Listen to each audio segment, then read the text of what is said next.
on an outer space adventure.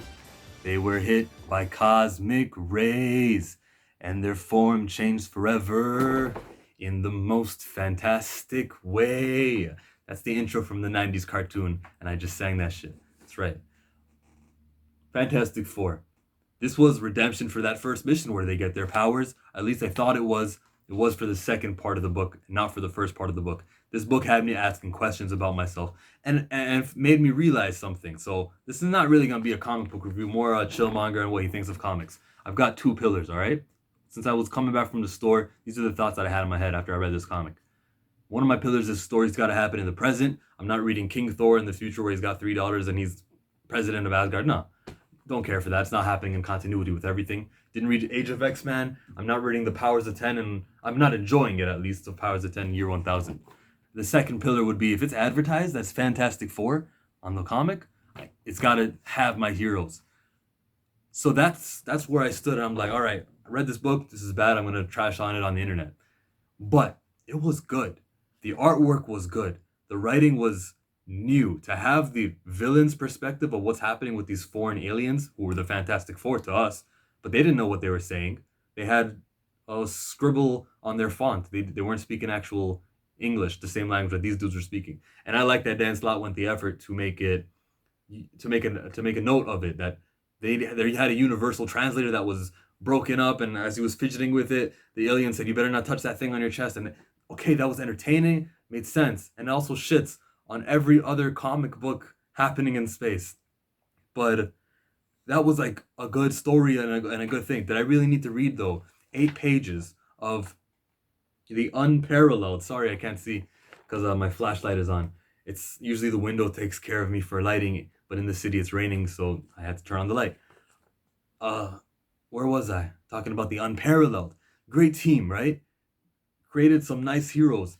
And I wonder what I would be like in the 60s when a new comic book character would just debut on the Avengers. And when I say, oh, they wasted all this time on Hawkeye, or I think Hawkeye debuted on Iron Man. Still, I just I wonder like how I would feel back in the days. Well, nowadays like we barely get new characters debuting and things. I think Captain Marvel had Star debut recently, and we find out, spoiler alert for that comic, we find out that it's actually the reporter who interviewed her in the first issue, who just has a grudge on Captain Marvel.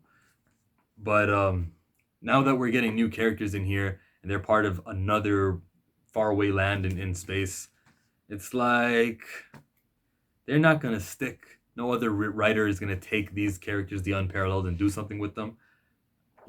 I would love to be proven wrong, but I'm pretty sure that's how it's gonna go. Like we basically know who our superheroes are from now until forever in Marvel. Spider-Man gonna keep selling. Captain America, the Hulk, they're always gonna be up and down. They'll have their roller coaster, but they're always gonna be the flagships. We get a new character like Ms. Marvel showing up, and that's like the one in the last maybe 15 years. Probably before her, I'd give Deadpool the new hero, right? Quentin Quire, but he's not like a solo comic book person. Who has a solo comic book that's new from the 2000s? Exactly. Valkyrie, Jane Foster? No, Jane Foster existed a long time ago. You see what I mean? So I feel like that because of that, it just wasn't needed. That's how I feel about the new people. But then I read the whole thing, and I admit that I liked it. I thought it was strong writing, strong artwork, strong everything. This was a good comic book. The fight, well, it could have been longer. That's what I would have changed. Instead of those 8 pages of the unparalleled only, I would have had one big exposition page, Hickman style, the way he's doing in this one and that one, and then Powers of 10, and just would have just, this is the people. One's name is Sky, one's name is this, and let me just know that. I feel like I know them fine, and then we get straight to the fight. Oh, there's an emergency. Oh, it was foretold that these fantastic people would show up, and they get straight to that missile and break up into it, fight them. More longer fighting scenes because that's what comic books are for, especially with the artist that you have now. He can draw action. I like the way it said "flame on" for Johnny, and there was a time when the thing said it's clobbering time. I knew he was saying it too, even though they had gibberish all over their thing.